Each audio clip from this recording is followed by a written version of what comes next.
Hello students, तो 11th physics का chapter number 3 motion in a straight line का next lecture. और इससे पिछले लेक्चर में हमने डेरिवेशन किए थे इक्वेशंस ऑफ मोशन के। ठीक है, तो इक्वेशन ऑफ मोशन फाइंड की थी यूनिफॉर्मली फॉर्मूले बेस्ड और डेरिवेशन बेस्ड। और आज इसके बाद हम जो नेक्स्ट लेक्चर में करेंगे वो है ग्राफ, क्योंकि ग्राफ से रिलेटेड क्वेश्चंस आते हैं।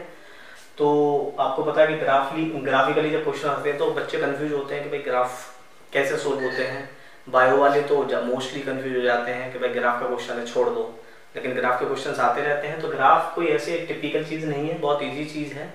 तो अगर आप इसको इजीली कंसेप्ट को क्लियर कर लेंगे तो आप इजीली ग्राफ के क्वेश्चन सोल्व कर सकते हैं। तो आज हम इसी पर एक वीडियो बना रहे हैं ताकि आपके जो काइनेमेटिक्स के ग्राफ हैं वो आपके क्लियर हो जाए और आप क्वेश्चंस को इजीली सोल्व कर सकते हो। तो स्टार्ट करते हैं kinematics graph.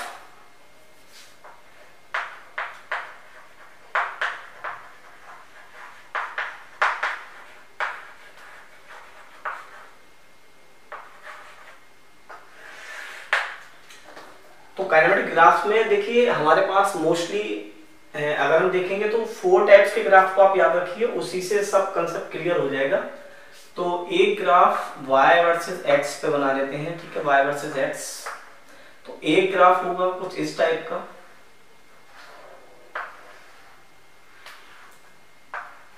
y versus x। एक ग्राफ कुछ इस टाइप का,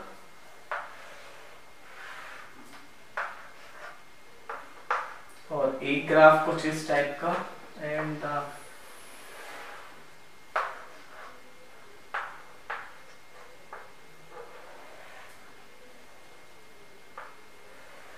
ठीक है, तो ये मोस्टली आप इन 4 टाइप्स के ग्राफ को आप माइंड में रखिए तो निश्चित है कि आप मोस्टली मोर देन 95% क्वेश्चन को इजीली सोल्व कर लेंगे। ठीक है, तो ये हमारे 4 टाइप्स के ग्राफ होते हैं। तो ग्राफ को हम देखते हैं y वर्सेस x पर बनाया हुआ है। ठीक है, तो पहले y वर्सेस x पर देखते हैं। तो देखिए इस ग्राफ की जो स्लोप होती है, ग्राफ में हम 2 चीजें निकालते हैं, एक तो स्लोप और एक एरिया अंडर कर्व। ठीक है, ग्राफ के अंदर 2 ही चीज फाइंड होती है, एक तो फाइंड होती है स्लोप और एक होता है एरिया अंडर कर्व। ठीक है, जो कर्व के नीचे एरिया बनेगा एक तो वो फाइंड होता है और एक होती है स्लोप। तो पहले हम स्लोप की बात कर लेते हैं यहाँ पर। तो इस ग्राफ की जो स्लोप है वो 0 है। ठीक है, फर्स्ट वाला ग्राफ, इसको फर्स्ट लिख लेते हैं, इसको सेकंड, इसको थर्ड और इसको मान लेते हैं फोर्थ। ठीक है, तो यहाँ स्लोप की बात करते हैं। तो स्लोप फर्स्ट वाले में आपको पता है 0 स्लोप है, क्योंकि आप एंगल कोई बनी नहीं रहा। बाई का देखिए बाई का एक्स के अकॉर्डिंग जो एंगल है वो क्या 0 है। ठीक है, तो ये है, इसमें स्लोप क्या है 0, इसमें स्लोप क्या है कांस्टेंट है। ठीक है, सेकंड में हम बोलेंगे कि स्लोप कांस्टेंट है। ठीक है, देखिए स्लोप कांस्टेंट रेट से बढ़ रही है क्योंकि थीटा चेंज नहीं हो रहा। देखिए अगर यहाँ थीटा बनाते हो और इसके आगे थीटा बनाओ और फिर आगे थीटा बनाओ तो ये सब थीटा सेम होंगे। अगर ये थीटा सेम है तो फिर स्लोप कैसी है कांस्टेंट। अच्छा, थर्ड की बात करें तो थर्ड में देखो इंक्रीजिंग हो रही है। कैसे इंक्रीजिंग हो रही है कि देखो यहाँ थीटा बनाओ तो इसमें यहाँ एक टेंजेंट ड्रॉ कर लो, तो दिस इज एंगल थीटा। अगर यहाँ बनाना है तो यहाँ बनाइए। तो देखिए थीटा यहाँ पर वेरिएबल हो रहा है, थीटा वेरिएबल हो रहा है और थीटा हमारा इंक्रीज हो रहा है। ठीक है, थीटा ऐसे ऐसे बढ़ रहा है। तो अगर थीटा इंक्रीज हो रहा है तो इसका मतलब स्लोप भी इंक्रीजिंग हो रही है, स्लोप इंक्रीजिंग। अच्छा, फोर्थ में देखिए, फोर्थ में क्या करते हैं कि पहले यहां ले लीजिए, तो एंगल ये है। अब यहां लीजिए तो देखिए एंगल कम हो रहा है। भाई यहां लेंगे तो एंगल कम और आगे लेंगे तो एंगल और कम हो जाएगा। तो इसका मतलब ये जो फोर्थ वाला पॉइंट है ये स्लोप डिक्रीजिंग के बारे में बता रहा है। तो पहले तो हमें ये कंसेप्ट करना है क्लियर कि y वर्सेस x है। ठीक है, y वर्सेस x के ग्राफ में हमें 4 तरह के ग्राफ मिलते हैं, 1 2 3 4।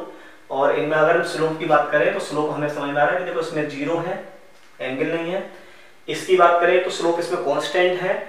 इसकी बात करेंगे तो स्लोप देखिए इंक्रीज हो रही है, एंगल बढ़ रहा है और वेरिएबल है तो इसका मतलब वेरिएबल है इसमें और इंक्रीज हो रही है, और इसमें स्लोप डिक्रीज हो रही है। तो पहले तो आप स्लोप समझ गए होंगे, तो ये स्लोप का कंसेप्ट था।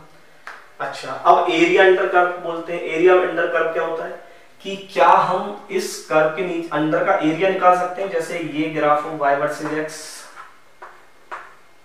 ठीक है, तो एरिया क्या होता है। अब जैसे ये ग्राफ है तो हम क्या करेंगे, इसको ऐसे कर लेंगे और इस एरिया को हम फाइंड कर लेंगे, तो ये एरिया फाइंड हो जाएगा हमारा। तो इस ग्राफ का जो एरिया होगा, ठीक है, वो ये एरिया होगा, ये वाला एरिया। आ रहे समझ। इसको अगर हम 0 और इसको x1 और इसको 0 और इसको y, तो यहां से हम एरिया निकाल सकते हैं, ठीक है, इजीली। अच्छा, इस ग्राफ का एरिया की बात करें तो देखो ये ऐसे हो गया, तो इस ग्राफ के अंदर में ये एरिया आ रहा है, तो हम इस एरिया को फाइंड कर सकते हैं, ये इसका एरिया हो जाएगा, ठीक है। यहां बात करेंगे तो यहाँ एरिया में थोड़ी प्रॉब्लम आएगी हमें, अगर ऐसे ग्राफ आएंगे तो, ठीक है। ये कांस्टेंट है, 0 ग्राफ है, तो यहाँ तो एरिया में कोई प्रॉब्लम आएगी नहीं हमें, तो यहाँ सीधे सीधे कांस्टेंट चीज है। ये वेरिएबल है, तो वेरिएबल में हमें थोड़ी प्रॉब्लम आएगी कि अगर आपको जैसे ऐसे ग्राफ दे दिया, ये करके ग्राफ दे दिया, और हमें इस कर्व के अंडर का एरिया चाहिए, तो हम देखो कैसे निकाल सकते हैं भाई। ना तो ये रेक्टेंगल बनना, ना स्क्वायर बनना, ना ट्रायंगल बनना, ना ट्रेपेजियम बनना, तो हम ऐसे के लिए क्या करते हैं कि हम छोटी छोटी स्टेप्स लेते हैं। आपको बताया था, छोटी छोटी स्टेप्स ऐसे काटते हैं, और इसकी सपोज करो लेंथ y है और इसकी इसे dx1 मान लें, तो इसका जो एरिया होगा वो होगा इंटीग्रेशन ऑफ y dx, ऐसे करके ले लेते हैं। या फिर आप सिंपल पहले a1 लिख लो, a1 is equal to y1 dx1। अगर आप ऐसे ही दूसरी स्टेप्स लेंगे, इसको y2 मान लीजिए, तो इसका एरिया हो जाएगा ya2 is equal to y2 dx2, और इन सभी स्टेप्स के एरिया को हम ऐड कर लेते हैं, और ऐड करने पर हम इसका एरिया इस तरह से निकालते हैं, area is equal to integration of y dx। तो हमें इसमें इंटीग्रेशन करना पड़ जाएगा इसका, ठीक है, कहां से कहां तक, वो हमें लिमिट मिल जाएगी इसकी। तो आपको ये कुछ क्लियर हुआ होगा कि ग्राफ कैसे होते हैं, कैसे स्लोप फाइंड करते हैं, कैसे स्लोप को हम बताएंगे कांस्टेंट है, कैसे इंक्रीजिंग है, कैसे डिक्रीजिंग है, एरिया अंडर कर्व कैसे फाइंड करते हैं। तो ये एक कंसेप्ट था हमारा। अब हम बात करते हैं कि इन्हें फाइंड कैसे करते हैं, ठीक है। देखिए फाइंड की बात करते हैं, तो ये चीज क्लियर हो गई होगी।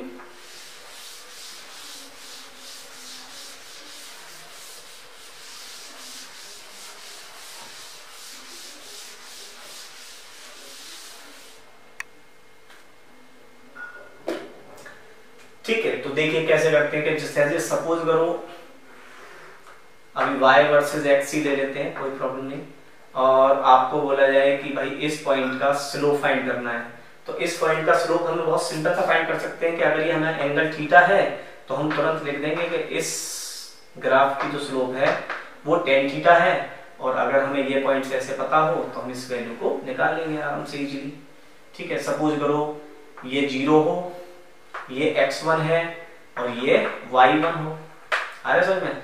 तो इसका मतलब इस ग्राफ की जो स्लोप होगी वो हम निकाल सकते हैं इजीली, कैसे करके, दिस अपॉन दिस, इसको करके इससे निकाल लेंगे, तो ये हो जाएगी tan थीटा इक्वल टू यहां से यहां तक की, यानी y2 माइनस y1 और x2 माइनस x1, इस तरह से निकालते हैं slope.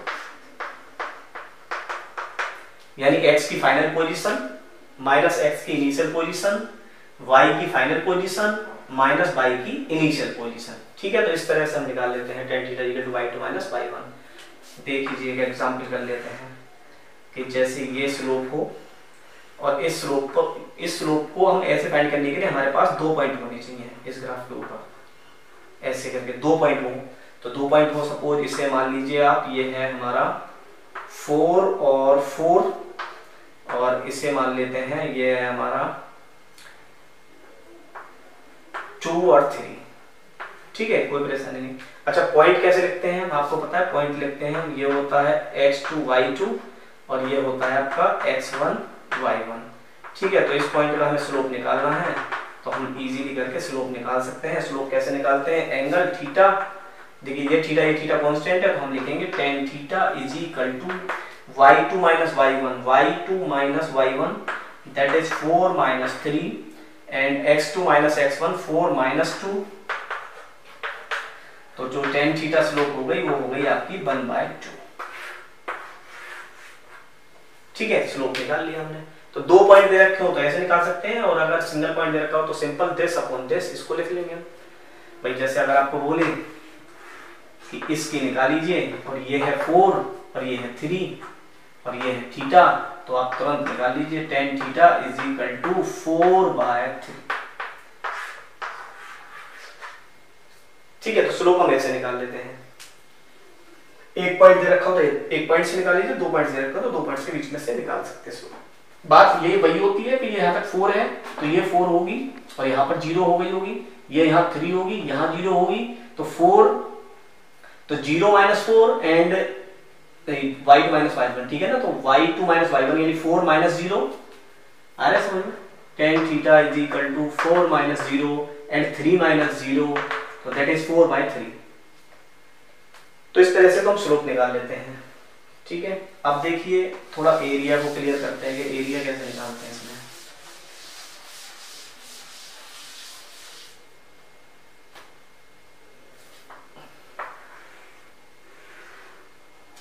y versus x graph ले लीजिए, ठीक है, और ये हमें दे दिया ऐसे पॉइंट, इसको मान लीजिए 10 है और ये मान लीजिए 5 है, और सिंपल सा कि हमें इसका एरिया निकालना है, एरिया अंडर द कर्व। तो कैसे निकालेंगे, area is equal to this upon this, यानी दिस इनटू दिस। एरिया कैसे निकलता है, L इंटू डी। ये रेक्टेंगल बनना है तो L इंटू डी, यानी इसे O मान लें, इसे A मान लें, इसे B मान लें और इसे C मान लें। तो इससे क्या लिखेंगे, यानी ये यहाँ से यहाँ तक कितनी डिस्टेंस है 5 और ये यहाँ से यहाँ तक कितनी डिस्टेंस है 10। तो बहुत सिंपल है कि इसको हम क्या करेंगे, 10 इंटू 5 इज इक्वल टू 50। अब अगर ये मीटर में दे रखी है, ठीक है, तो ये मीटर में दे रखी है तो इसका हो गया मीटर स्क्वायर, और अगर ये सेंटीमीटर में दे रखी हो तो सेंटीमीटर स्क्वायर। और देखिए एरिया कैसे फाइंड करते हैं, y x आपको ये पॉइंट दे दिए 4:2, ठीक है।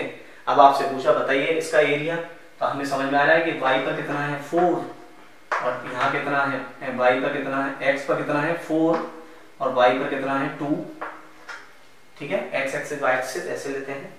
तो एरिया, ऐसे का एरिया क्या होगा, तो ये क्या बनना है, ये ट्राइंगल बनना है, सिंपल ये ट्राइंगल है। तो ट्राइंगल का एरिया क्या होता है, एरिया इस कर्व पर चाहिए तो हम area equal to 1/2 base into height, ठीक है, बेस इनटू हाइट। तो बेस कितना हो गया 0 to 4 यानी 4, और हाइट कितनी हो गई, यहां से यहां तक की 2 है तो 2 मान लेते हैं, 2 से 2 कट गया तो दैट इज 4, और अगर ये मीटर दे रखा है तो मीटर, सेंटीमीटर पर centimetre, that is 4 metre square. ये हमें इस प्रकार से निकाल देना है, ठीक है। तो ऐसे एरिया आप निकाल सकते हैं। तो स्लोप आपको पता चल गया कैसे निकालना है, एरिया कैसे निकालना है। एरिया में आपको पता है रेक्टेंगल हो सकता है, स्क्वायर हो सकता है, ट्राइंगल हो सकता है, ट्रेपेजियम भी हो सकता है, ट्रेपेजियम भी निकाल सकते हैं, ट्रेपेजियम में कोई प्रॉब्लम नहीं है। ट्रेपेजियम कैसे बनता है, जैसे ये बोला, ये पॉइंट दे दिया हमें 2, ठीक है, तो इस पॉइंट के ग्राफ निकालने हैं हमें। तो देखिए ग्राफ अंडर दिस स्लोप, इस स्लोप के नीचे का हमें ग्राफ चाहिए। तो हमें पता चल रहा है कि ये एरिया स्लोप चाहिए तो स्लोप निकालेंगे, और ये चाहिए एरिया तो एरिया निकाल सकते हैं इसका। इसको मान लीजिए ये 0 है, ये आपका 2 मान लीजिए, ये 4 है, इसे 6 मान लीजिए और इसे मान लीजिए 8, ठीक है। तो हमसे पूछा कि एरिया निकालना है हमें इसका सेडी रीजन का। तो ये क्या बनना है, ट्रेपेजियम बनना है, कुछ समझ में आ रहा है। या तो ट्रेपेजियम से निकाल लीजिए या फिर ऐसे करके 2 पार्टों में डिवाइड कर लीजिए, ऐसे निकाल लीजिए, तो आपके ऊपर है। तो एरिया ऑफ ट्रेपेजियम निकाल सकते हैं। तो एरिया ऑफ ट्रेपेजियम क्या होता है, 1/2 सम ऑफ पैरेलल साइड और इनटू हाइट, या बीच की डिस्टेंस जो होती है नॉन पैरेलल h, ठीक है। तो इसे ले लेते हैं 1/2। ये वाली साइड कितनी है, देखिए ये वाली साइड कितनी है, यहां से यहां तक 6, और ये वाली कितनी है 8, तो ये हो गया 6 + 8, और ये वाली कितनी है 2, देखिए आपका 4 - 2 दैट इज 2। तो आपका आंसर हो गया, इस 2 से ये 2 कट गया, तो 8 और 6 14, ठीक है, 14 मीटर स्क्वायर। अगर मीटर है सेंटीमीटर है तो वो आप यूनिट तो आप रख ही सकते हैं, तो उसकी कोई प्रॉब्लम नहीं है। तो इस तरह से आपने स्लोप और एरिया आपके कंफर्म हो गए कि स्लोप और एरिया कैसे निकालते हैं। स्लोप 1 पॉइंट और 2 पॉइंट्स के बीच में, और एरिया अंडर दी कर्व।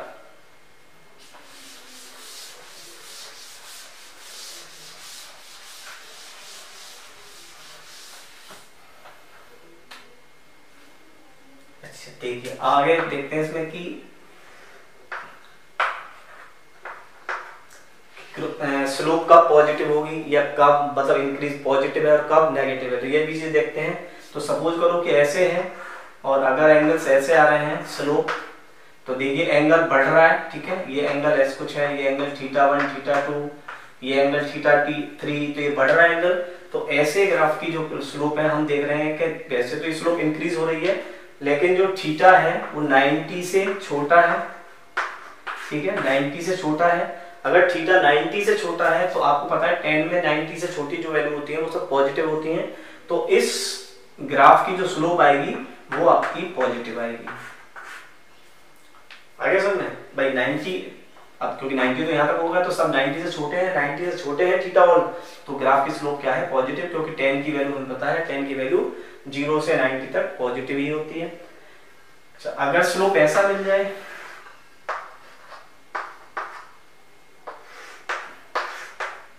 इस तरह, तो आपको पता है कि देखिए स्लोप नेगेटिव हो जाएगी, क्योंकि जो एंगल है वो आपको समझ में आ रहा है, एंगल इज ग्रेटर देन 90, 90 से बड़ा एंगल बनना है इसका। भाई यहाँ स्लोप बनाइए तो एंगल 90 देन, तो थीटा इज ग्रेटर देन 90। अगर थीटा इज ग्रेटर देन 90 है तो सिंपल है कि इस ग्राफ की जो स्लोप होगी वो नेगेटिव होगी। तो ये चीज क्लियर हो गई, 90 मतलब कब पॉजिटिव होती है स्लोप और कब नेगेटिव होती है। यानी एंगल अगर 90 से छोटा है तो स्लोप पॉजिटिव, और एंगल अगर 90 से बढ़ा रहा है तो स्लोप नेगेटिव होगी।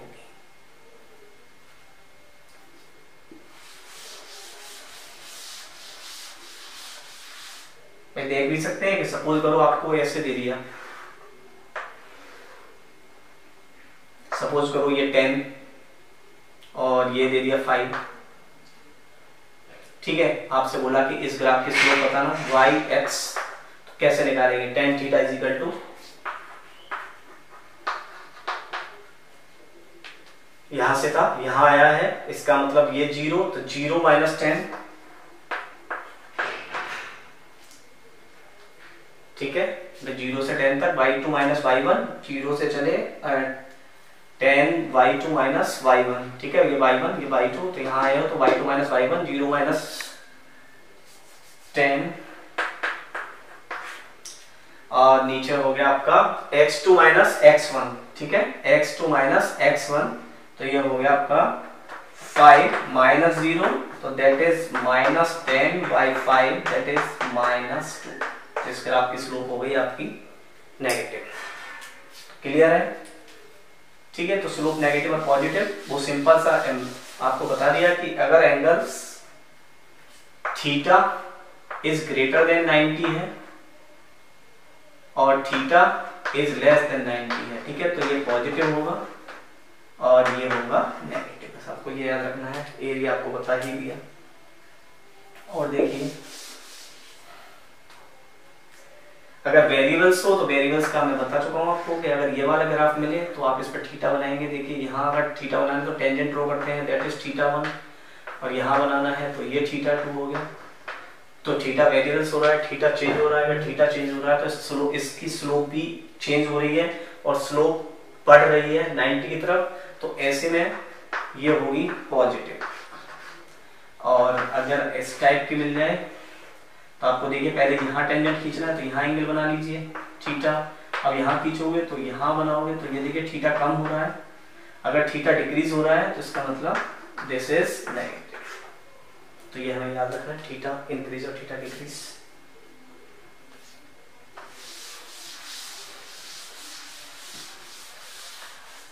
ठीक है, तो ये थे कुछ। अब देखते हैं हम कि ग्राफ कैसे मिलते हैं हमें। अगर सपोज करूं कि हमें डिस्टेंस टाइम ग्राफ दे दे, ठीक है, पहले डिस्टेंस टाइम ग्राफ की बात करते हैं। डिस्टेंस टाइम ग्राफ, तो ये डिस्टेंस, यहाँ एस को हमने डिस्टेंस माना हुआ है।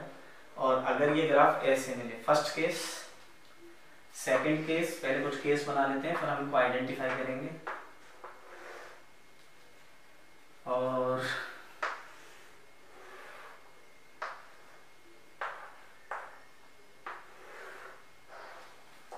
ठीक है,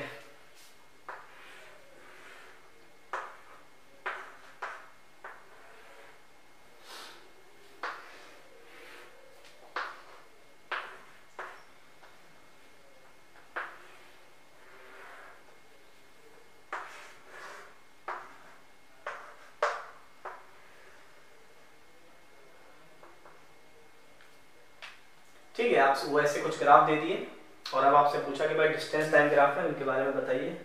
तो यहाँ देखिए ऑब्जेक्ट की पोजीशन चेंज नहीं हो रही है, ठीक है, ऑब्जेक्ट यही है, ठीक है, डिस्टेंस उसकी यही है और उसकी पोजीशन चेंज नहीं हो रही है, टाइम चेंज हो रहा है। तो इसका मतलब ये किसके लिए है, ये स्टेशनरी है, यानी ऑब्जेक्ट रेस्ट पर है। तो आ गया समझ में, ये ऑब्जेक्ट इसमें क्या है, रेस्ट पर है। क्लियर हो गया होगा भाई, डिस्टेंस देखिए सेम है और टाइम चेंज हो रहा है, तो इसका मतलब ऑब्जेक्ट इस पर है, रेस्ट पर। ये देखिए कांस्टेंट है और डिस्टेंस अपॉन टाइम क्या देता है, स्पीड देता है, स्पीड दे देता है, तो स्पीड हम निकाल देते हैं इससे। तो देखिए ये कांस्टेंट चल रहा है भाई, यहाँ निकालेंगे तो यहाँ स्पीड आ जाएगी, यहाँ निकालेंगे यहाँ आ जाएगी और सबकी स्पीड सेम आएगी। तो दिस इज अ कांस्टेंट, ठीक है, कांस्टेंट स्पीड है यहाँ पर। यहाँ देखिए चेंज हो रही है, ठीक है, कैसे पता चला, इंक्रीज हो रही है, तो यहाँ हम लिखेंगे इंक्रीज। ये वाला देखो डिक्रीज हो रहा है क्योंकि हमें उससे निकालना पड़ेगा, डेरिवेशन से इसको आगे निकाल देंगे। तो लेकिन अभी हम केवल आइडेंटिफाई कर रहे हैं कि कौन रेस्ट पर है, कौन कांस्टेंट है, कौन इंक्रीज हो रहा है, कौन डिक्रीज हो रहा है, कौन पॉसिबल है और कौन नॉट पॉसिबल है। तो दिस इज डिक्रीजिंग केस। इसकी बात करें, बताइए डिस्टेंस टाइम ग्राफ पॉसिबल है या नहीं है। तो देखिए एक पर्टिकुलर टाइम पर इसकी स्पीड इनफाइनाइट हो रही है, आपको समझ में आ रहा है, बहुत तेजी से डिस्टेंस बढ़ रही है। अगर एक इंस्टेंट टाइम पर बहुत तेजी से डिस्टेंस बढ़ रही है, ऐसा बहुत पॉसिबल नहीं होता।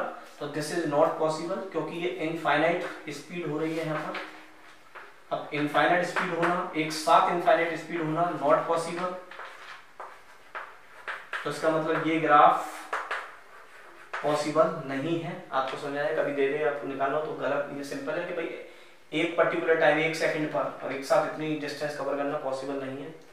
इस ग्राफ की बात करें तो इस ग्राफ में भी देखिए, बताइए पॉसिबल है या नॉट पॉसिबल। तो ये भी देखिए पॉसिबल नहीं है क्योंकि एक ही टाइम पर, सपोज पूरे टाइम t1 है, पार्टिकल की दो पोजीशन इंडिकेट कर रहा है, तो that is not possible by two position, ठीक है। ये आपको क्या दिखा रहा है, पोजीशन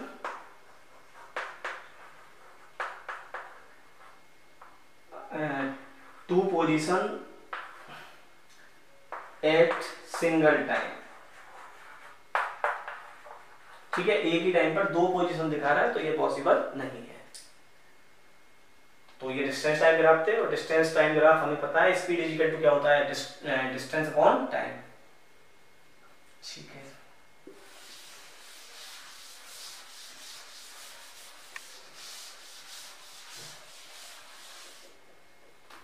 अब पढ़ लेते हैं थोड़ा डिस्प्लेसमेंट टाइम ग्राफ, इसको हम डिस्प्लेसमेंट बोल देते हैं। तो डिस्प्लेसमेंट टाइम ग्राफ क्या देता है, ठीक है, डिस्टेंस टाइम ग्राफ हमें स्पीड दे देता है और स्लोप से ही निकाल लेते हैं, स्लोप से काम चल जाता है हमारा। अगर हम बोले डिस्प्लेसमेंट टाइम ग्राफ क्या देता है, तो डिस्प्लेसमेंट टाइम ग्राफ हमें वेलोसिटी देता है, v is equal to ds by dt, या तो अगर या फिर देगा v is equal to ds by dt, ठीक है। अगर ये वेरिएबल्स होगा तो v is equal to ds by dt और v is equal to ds by delta t, तो इसका मतलब वेलोसिटी दे सकता है ये हमें। और अगर हम इसको ऐसे रखें ds is equal to v dt, ठीक है, लिख सकते हैं ds is equal to v dt, तो इससे क्या मिलेगा, चेंज ऑफ वेलोसिटी, डिस्प्लेसमेंट, तो उसका कोई अंतर नहीं है। एरिया अगर हम निकालें तो एरिया का कोई इफेक्ट नहीं पड़ेगा, तो यहाँ एरिया का कोई रोल है नहीं, तो हम केवल यहाँ से वेलोसिटी फाइंड कर सकते हैं। वेलोसिटी फाइंड करना है हमें, तो वेलोसिटी फाइंड कर लीजिए। तो सपोज करो आपको कोई ग्राफ दे दिया ऐसे करके,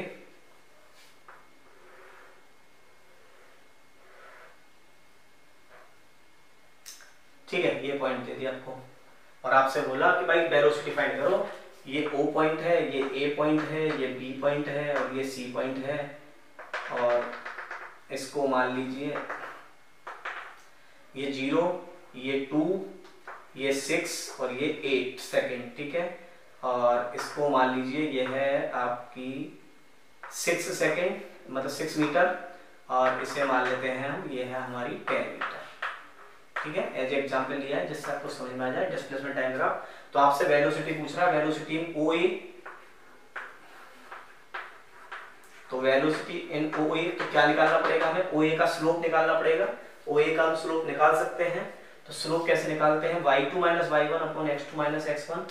तो y2 कितना है 6, y1 कितना है 0, x2 कितना है 2 और ये कितना है 0, तो 6/3 3 मीटर पर सेकेंड। क्लियर हो गई। अच्छा, वेलोसिटी इन AB, अगर हम वेलोसिटी इन AB की बात करें तो देखिए एक तो ऐसे सिंपल पता चल रहा है कि इनके बीच में कोई एंगल है, इनके बीच में कोई एंगल नहीं है। अगर इनके बीच में कोई एंगल नहीं है तो स्लोप ही नहीं निकल सकता, स्लोप नहीं निकल सकता तो वेलोसिटी नहीं निकल सकती। और अदरवाइज आप निकाल कर देखना भी चाहे तो y2 माइनस y1 से तो निकाल कर देख लीजिए, पॉसिबल ही नहीं है। क्योंकि अगर ये यहीं है, इसी को मान लें, ठीक है, तो ये y2 है और ये y1 है, तो 6 माइनस 6 तो 0 हो गया। आ गया समझ में, भाई ये भी 6 है, ये भी 6 है, तो मतलब x2 की बात करें तो ये हो गया ये पॉइंट और ये पॉइंट, यानी सॉम एक ही पॉइंट पर है, ठीक है। तो 6 माइनस 6 तो 0, तो पॉसिबल ही नहीं है इसके लिए, तो दैट इज पॉसिबल। और एंगल ही नहीं बनना, सबसे पहली बात तो मैंने बताया था, एंगल ही नहीं बनता तो स्लोप 0 होती है। अच्छा जी, और चेक करते हैं इसमें वेलोसिटी ऑफ BC की फाइंड कर सकते हैं। BC की फाइंड करेंगे तो BC के ये रहा, तो ये y2 है 10 और ये है y1 6,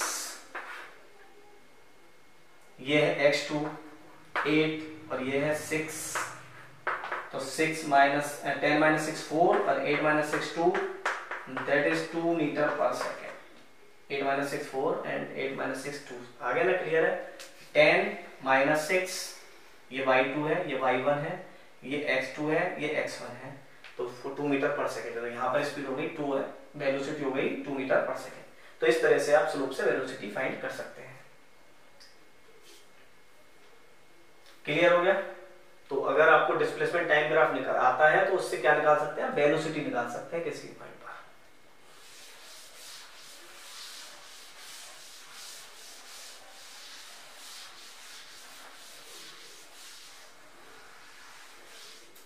तो डिस्प्लेसमेंट टाइम ग्राफ क्या देता है हमें, वेलोसिटी, ठीक है।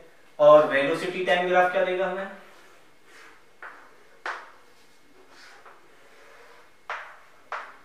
वेलोसिटी टाइम ग्राफ हमें एक्सीलरेशन देगा।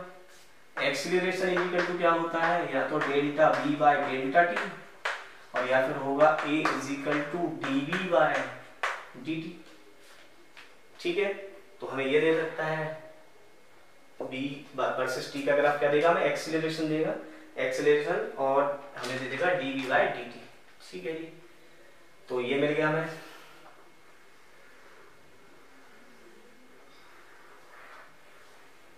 ऐसे क्वेश्चन ले लीजिए 1 एंड चलो इसी पॉइंट पर फाइंड कर लेते हैं। तो ये हो गया आपका,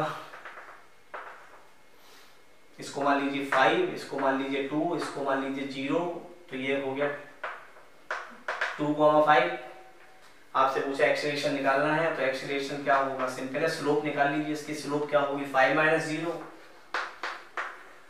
into 2 minus 0, that is 5/2 metre per second square, ठीक है। तो ये होगा हमारा एक्सीलरेशन का स्लोप। तो एक्सीलरेशन हम इस टाइप से निकाल सकते हैं। तो वेलोसिटी टाइम ग्राफ क्या दे देता है हमें, एक्सीलरेशन दे सकता है। और क्या दे सकता है वेलोसिटी टाइम ग्राफ, देखिए अभी आपने इससे पहले पढ़ा था कि displacement time graph v is equal to ds by dt, तो ds is equal to v dt, और इसका हम इंटीग्रेशन कर देंगे तो हमें क्या मिल सकता है, हमें मिल सकता है इसका डिस्प्लेसमेंट, ठीक है। तो एरिया अंडर कवर निकालें तो हमसे डिस्टेंस और डिस्प्लेसमेंट भी हम इसमें फाइंड कर सकते हैं। अगर एरिया निकाल लिया तो डिस्टेंस और डिस्प्लेसमेंट ठीक है, वो फाइंड कर सकते हैं हम इसमें। तो एक ये है हमारा, तो अगर हम इसमें निकालें तो आप निकाल सकते हो उसमें एरिया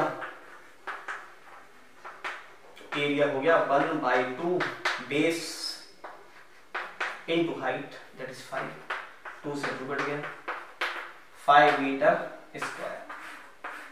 ठीक है, ये एरिया कवर हो गया। तो ऐसे करके निकालना है।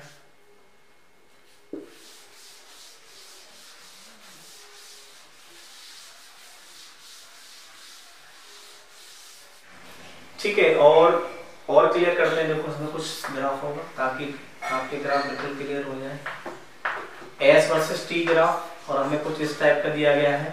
तो आपको समझ में आ रहा है कि इसमें देखिए थीटा वेरिएबल हो रहा है, यहाँ थीटा कुछ अलग है, यहाँ थीटा अलग है, थीटा बढ़ रहा है, और अभी तक जो थीटा है वो 90 से छोटा है, यानी थीटा इज ग्रेटर देन 90।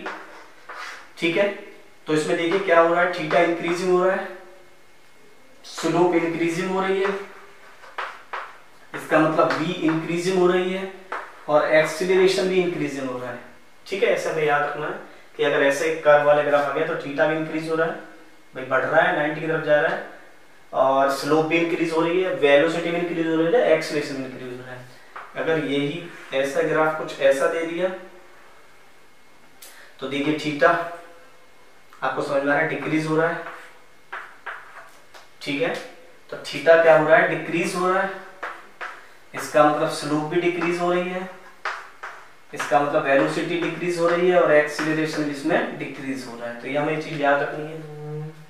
ठीक है, तो इसको हमें एक तरह से कभी कभी मिल जाते हैं तुम्हें इस तरह के ग्राफ, तो ऐसा पूछे तो आपको समझ में आ रहा है कि इसमें इस केस में ए इंक्रीज हो रहा है। ठीक है, एक्सीलरेशन की पूछे तो हमेशा इंक्रीज, क्योंकि बहुत ग्राफ आते हैं ऐसे करके, ऐसे कर दे दिया, और इस केस में एक्सीलरेशन डिक्रीज हो रहा है। ठीक है, बाउल ओपन मतलब इसको बोलते हैं राइट बाउल, और इसको बोलते हैं डाउन बाउल। तो अगर ऐसे अपवर्ड बाउल है तो एक्सीलरेशन इंक्रीज, और डाउनवर्ड बाउल है तो एक्सीलरेशन डिक्रीज। तो ये हमें याद रखना है।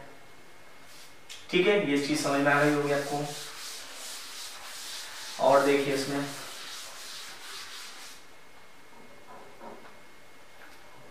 अच्छा एक क्या होता है कि जैसे अगर किसी ग्राफ में वेलोसिटी और एक्सीलरेशन पता है, और वेलोसिटी एक्सीलरेशन सेम साइन है सपोज करो, यानी ये भी पॉजिटिव तो ये भी पॉजिटिव, या ये नेगेटिव ये भी नेगेटिव, तो जो अगर हम स्पीड की बात करें तो स्पीड हमेशा इस केस में बढ़ेगी। ठीक है, स्पीड ऐसे इन केसों में इंक्रीज होती है। याद रखना है कि अगर सेम साइन है तो स्पीड क्या होती है, इंक्रीज होती है, और अगर अपोजिट साइन है तो स्पीड डिक्रीज होती है। ये चीज हमें याद रखना है। वी और ए, अगर ये प्लस है और ये माइनस है, और ये माइनस है ये प्लस है, तो ऐसे केस में स्पीड जो होगी वो डिक्रीज होगी। तो ये भी याद रखना है आपको कि स्पीड इंक्रीज और स्पीड डिक्रीज है। ठीक है, तो एक ग्राफ लेकर हम समझते हैं सर कि जैसे सपोज करो ऐसे ग्राफ बना हुआ है, तो इसमें पूछे आपसे तो हमें समझ में आ रहा है कि बाउल देखो ऐसे बना हुआ है, तो इस केस में ए क्या है, ए पॉजिटिव है। एंगल बात करें तो एंगल तुम्हें पता चला है 90 से बड़ा है, 90 से बड़ा है तो v नेगेटिव होगी। तो इसका मतलब स्पीड अपोजिट साइन आ गया तो स्पीड नेगेटिव होगी या डिक्रीज हो रही होगी। और इसी में अगर हम ऐसे केस ले लें में, तो इसमें आपको पता चल रहा है कि उल्टा बाउल है, तो इसका मतलब ए नेगेटिव है। ठीक है भाई, ए देखिए आपको ए इसमें पॉजिटिव थी, इसमें ए नेगेटिव है। एंगल की बात करें, एंगल देखिए थीटा डिक्रीज हो रहा है, थीटा डिक्रीज हो रहा है, थीटा डिक्रीज हो रहा है तो v जो है नेगेटिव है। अब v नेगेटिव है और a नेगेटिव है, तो इसका मतलब स्पीड इंक्रीज हो रही है। आगे समझे, ये स्पीड डिक्रीज हो रही थी यानी नेगेटिव, और वो स्पीड इंक्रीज हो रही है, सेम साइड है। तो ये चीज हमें याद रखनी है। ठीक है, ये स्लोप के केस था। और ग्राफ में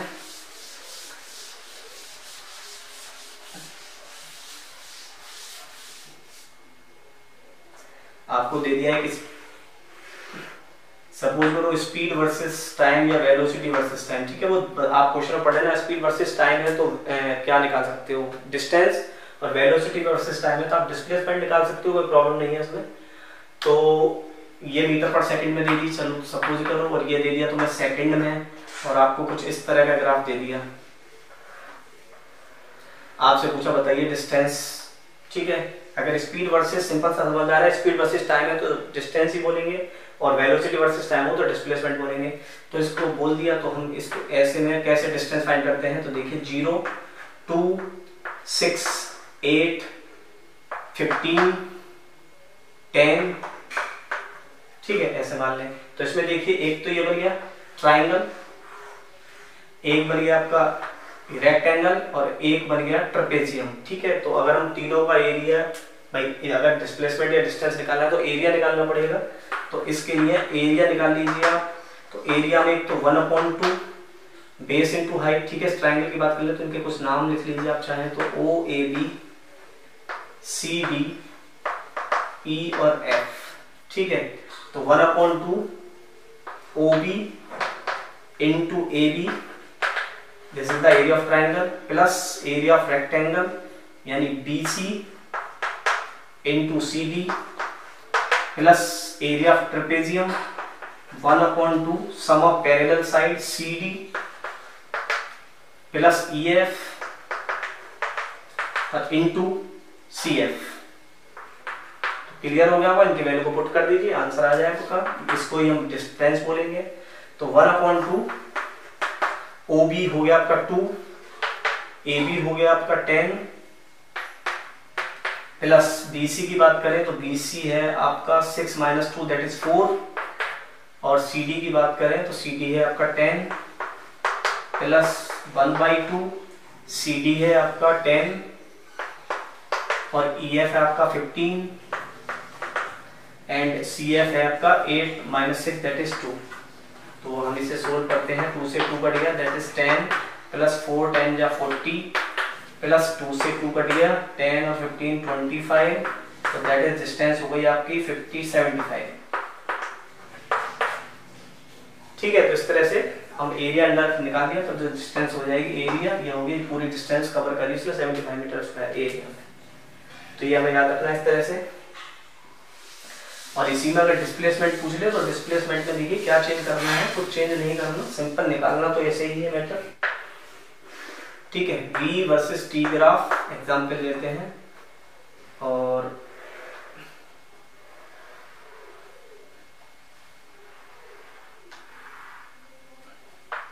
ऐसे दे दिया, आपको ऐसे बना सकते हैं, ठीक है। और आपसे बोला इसका डिस्प्लेसमेंट निकालिए, तो डिस्प्लेसमेंट हम निकाल सकते हैं, ठीक है। देखिए कैसे निकालना है, यहाँ मान लीजिए 0, यहाँ 5, यहाँ 10 और यहाँ 12, और ये हो गया 5 और इसे मान लेते हैं हम ये 10 है। तो आपसे पूछा भाई डिस्प्लेसमेंट निकालना है, वेलोसिटी टाइम ग्राफ है, तो कैसे निकालेंगे, सिंपल कि देखिए या तो इस पूरे का एरिया निकाल लीजिए ओ ए बी, और इस पूरे का एरिया निकाल लीजिए। देखिए ये पॉजिटिव डायरेक्शन में, नेगेटिव डायरेक्शन में, तो हम लिख सकते हैं कि जो डिस्प्लेसमेंट आएगा वो आएगा एरिया ऑफ ग्राफ यानी 1/2 ट्राइंगल ओ ए बी